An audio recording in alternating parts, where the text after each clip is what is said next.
Antes de iniciarmos a parte mais importante, presta muita atenção. Por que eu abri esses 2 capítulos? Todos vocês, jovens, não obreiros, obreiros, pastores, a todos nós, isso é muito importante. Se você não tiver conhecimento disso que eu vou falar, é melhor você deixar o seu ministério. E é melhor você nem se atrever a sonhar em ser um obreiro. Porque nós precisamos nós estamos chegando num ponto que a igreja precisa parar de brincar com o altar, antes que Deus perca a paciência e fulmine a todos nós. E agora eu não estou brincando. Nós precisamos entender o que é ser um sacerdote e um ministro. Nós precisamos entender e parar com esse oba-oba, parar de humanizar a Deus. Quando ele diz assim: não usareis o nome do teu Deus em vão, é exatamente o que nós estamos fazendo. E usar o nome de Deus em vão não é fazer uma piada com o nome de Deus, é muito pobre essa interpretação. Usar o nome de Deus em vão é envolver Deus nas nossas ações carnais, projetos carnais, no nosso humanismo. Queremos submeter a Deus a nossa condição de pensar, de agir, de viver. Não, meu irmão. O relacionamento de Deus e o homem é um só.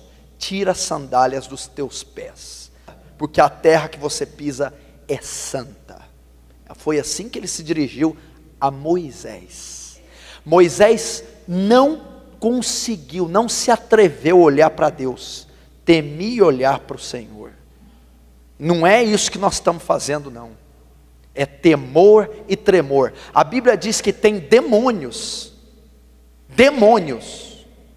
que têm postura diante de Deus melhor do que nós, porque os demônios creem que há um Deus só, e temem e tremem. E tem cristão que não teme nem treme diante de Deus. Você tem que entender isso aqui, porque no final das contas, nós não vamos parar num julgamento de galardão, tá? Ai, vamos ver o que vai ser meu galardão. Talvez o seu julgamento seja o da condenação. Profetizei em teu nome, fiz milagres em teu nome, abri comunidades em teu nome, fiz congressos em teu nome, curei em teu nome, cantei em teu nome, gravei CD em teu nome, fiz de torto a direito com teu nome. Você fez? Mas eu não te conheço. Aparta de mim, vós que praticais a iniquidade. Isso é muito sério. Isso é muito sério. Não pense que esse dia não chegará. E a Bíblia diz que sobre os falsos profetas e os líderes de Israel, eu e os outros, haverá maior rigor para nós. Haverá maior condenação se brincarmos com o Senhor. Então, meu filho, eu acho que você deveria pensar bastante antes de integrar no ministério. Você já viu a responsabilidade de você assumir a vice-presidência de uma Vale do Rio Doce, de uma Coca-Cola, de uma Tramontina, de uma Philips? Se assumisse a presidência ou a vice de uma reitoria, de uma grande universidade, seria uma tremenda responsabilidade. Mas nenhuma responsabilidade compare-se à responsabilidade do sacerdócio cristão.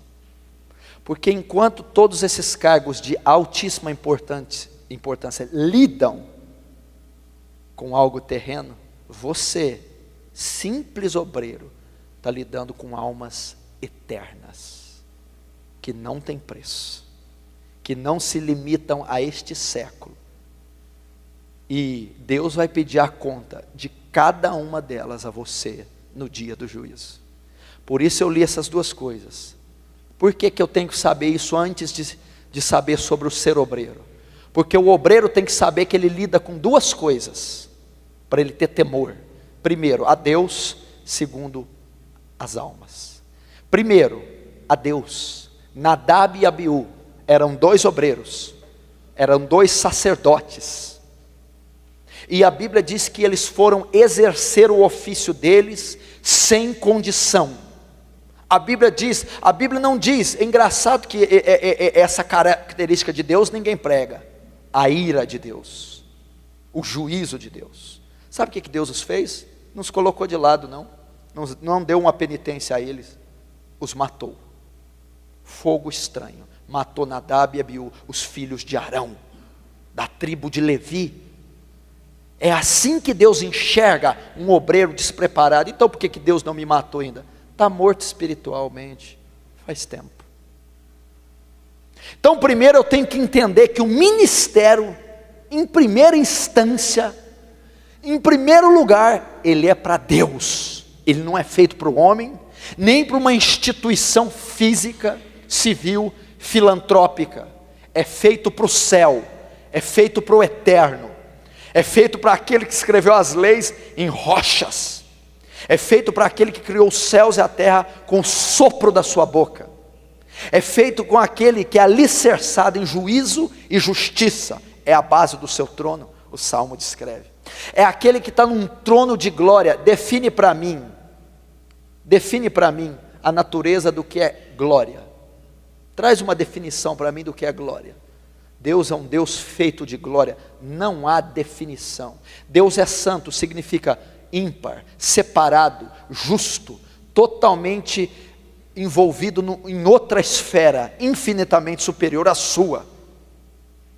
Então, em primeiro lugar, o ministério é exercido a Deus.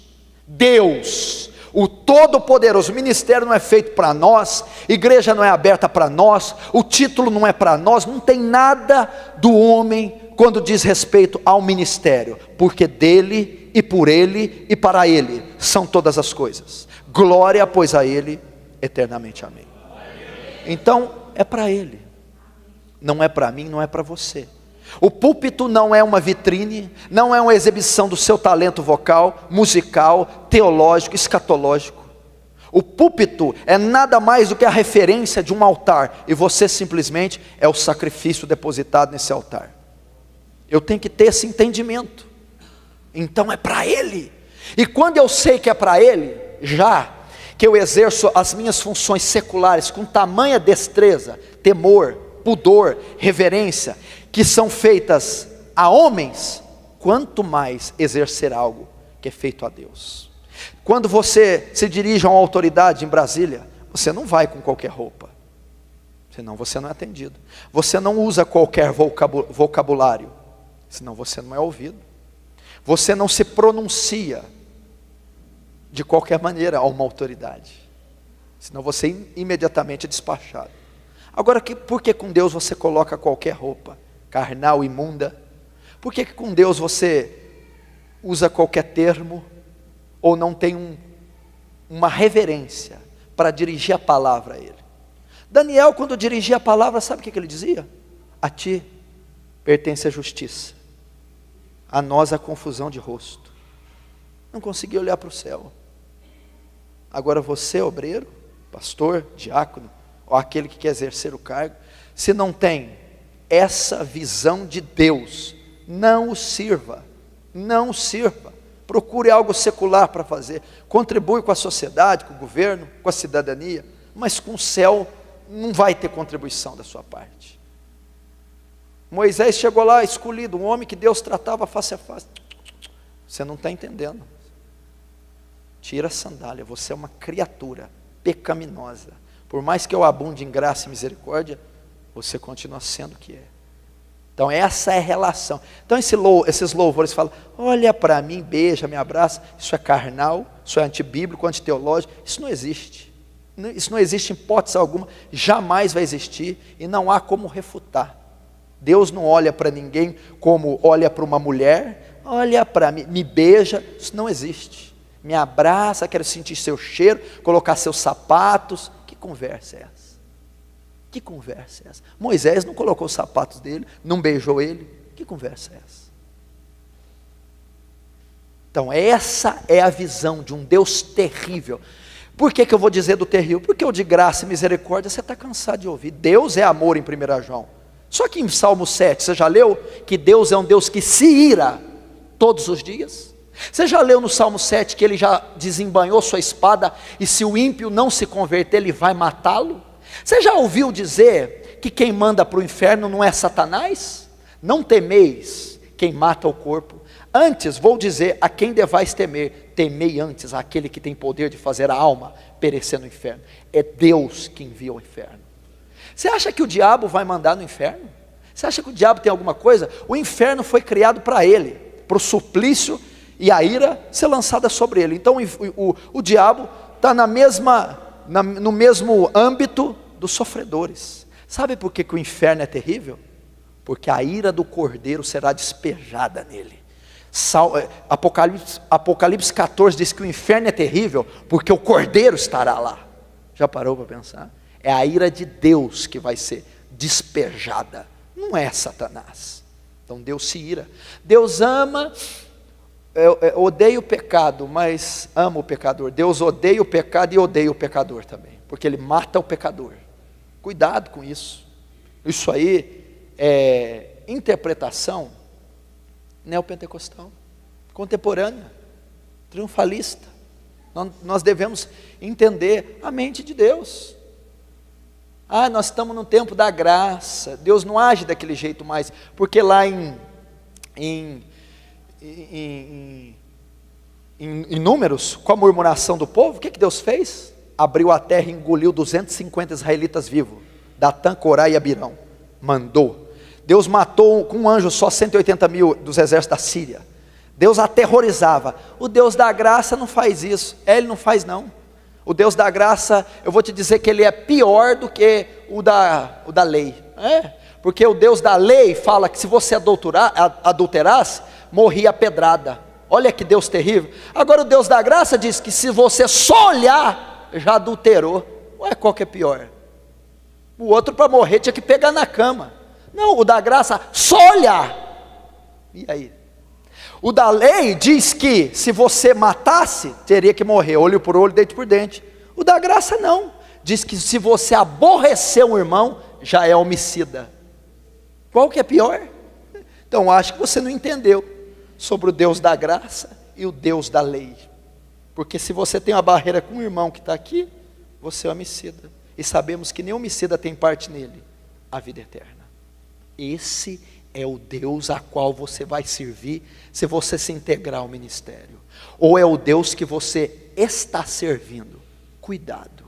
Segundo, se eu dizer ao pecador que ele vai morrer, suas ovelhas, seus liderados, que você cuida a uma congregação, uma rede.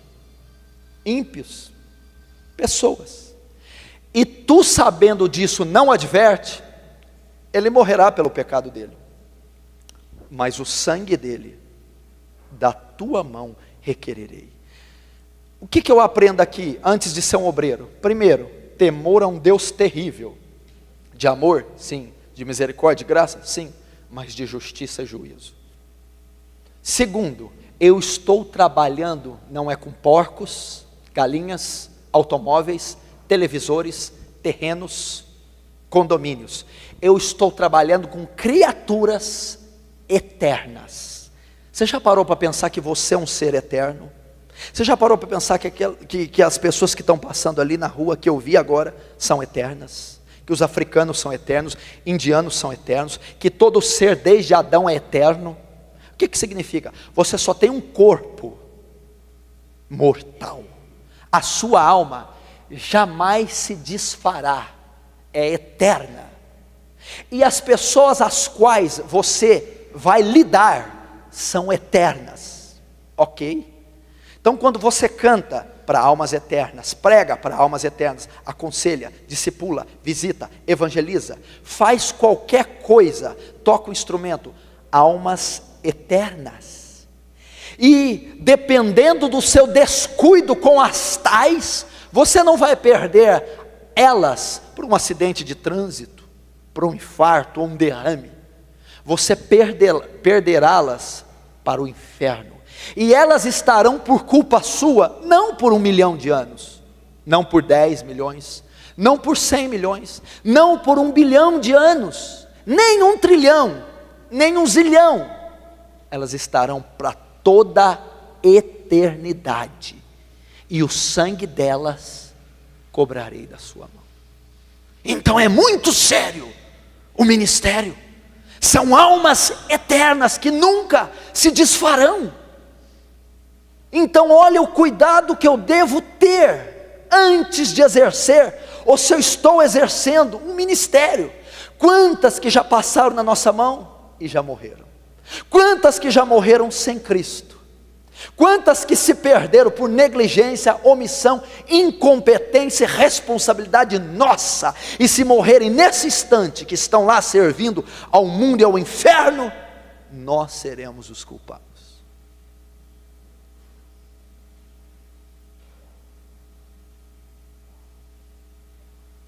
Achando que é brincadeira? Deixa, vai assistir a televisão. Fica influenciado pelos programas evangélicos brasileiros. Fica influenciado. Você acha que aquilo é evangelho? Você acha que aquilo é método de ministrar louvor? Método de compor um louvor? Método de ser um instrumentista, um pastor? Uma campanha, uma cruzada é daquele jeito? Aquilo está ligado a marketing, merchandising, política, parlamento, maçonaria, popularidade, ramificação da placa. Não tem nada a ver com o evangelho de Jesus Cristo. Meu irmão, você não tem ideia, esses líderes, o que será o trono do julgamento para esses homens? Você não tem ideia. Deixa eu dizer algo aqui, está tenso, né? Tá forte, mas é para ser assim. Deixa eu dizer uma coisa aqui. Você acha que o julgamento de Adolf Hitler vai ser feio? Adolf Hitler foi responsável pela morte de 6 milhões de judeus.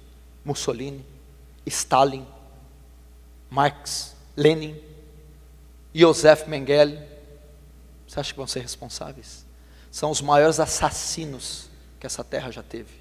São as pessoas da pior espécie. Mas deixa eu te dizer uma coisa, o julgamento deles não vai ser tão árduo como o julgamento dos falsos líderes. Por quê? Porque esses aí só mataram corpos. Creio que Hitler levou muito judeu para o céu, porque enquanto estavam nos campos de concentração sendo torturados, estavam clamando Yahvé, estavam se arrependendo e clamando por misericórdia. Matou corpos. Agora esses líderes, diz ao pecador que está na profanação e luxúria, que ele deve continuar como está, enganando-o e mandando para o inferno. Então esses falsos líderes, enquanto Hitler matou milhões de corpos, esses aí estão matando milhões de almas. E aí? Ensinando um falso evangelho, uma falsa doutrina, um fogo estranho. Não queira, meu irmão, sonhar como vai ser o dia do julgamento para esses leões de chácara, para esses falsos obreiros e falsos apóstolos, porque eles vão dar conta de cada alma, porque a Bíblia diz assim: ai daquele que fizer um só desses pequeninos se desviar do caminho, seria melhor que amarrasse uma pedra com uma corda no pescoço e lançado no fundo do mar. A palavra do Senhor diz isso, e eu tenho que ter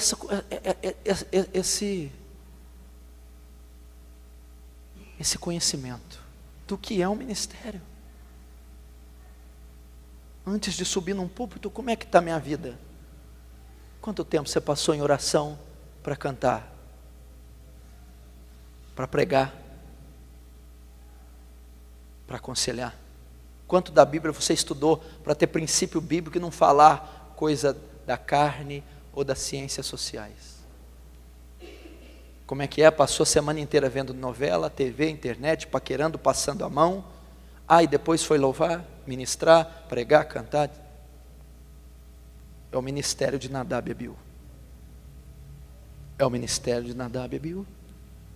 Olha a responsabilidade. E nós não podemos ser demais maduros para dizer: isso aí eu tenho ouvido desde que nasci. Talvez nunca ouviu desde que nasceu.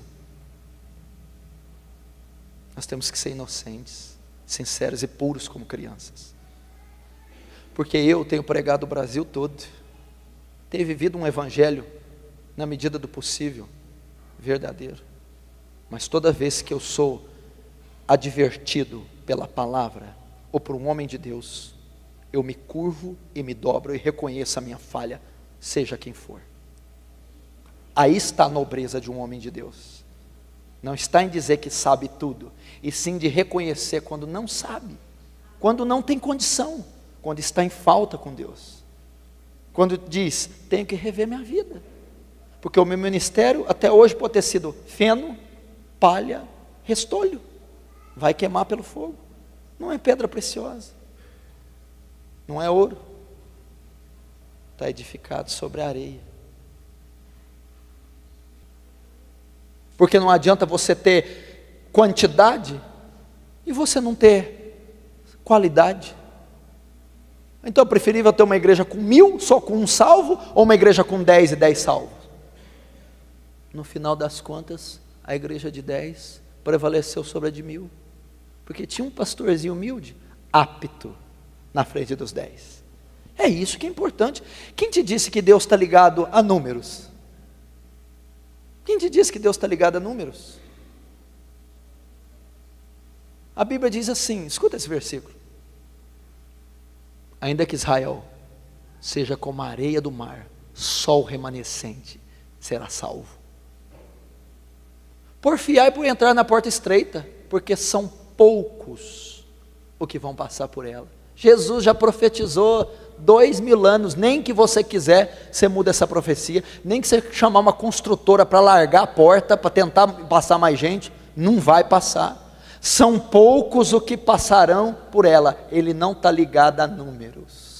Pare com a numerolatria. Eu preciso crescer, eu preciso. E essa numerolatria tem acabado com a igreja brasileira, porque todo mundo quer crescer, e estão como um rolo compressor passando por cima dos princípios bíblicos e teológicos.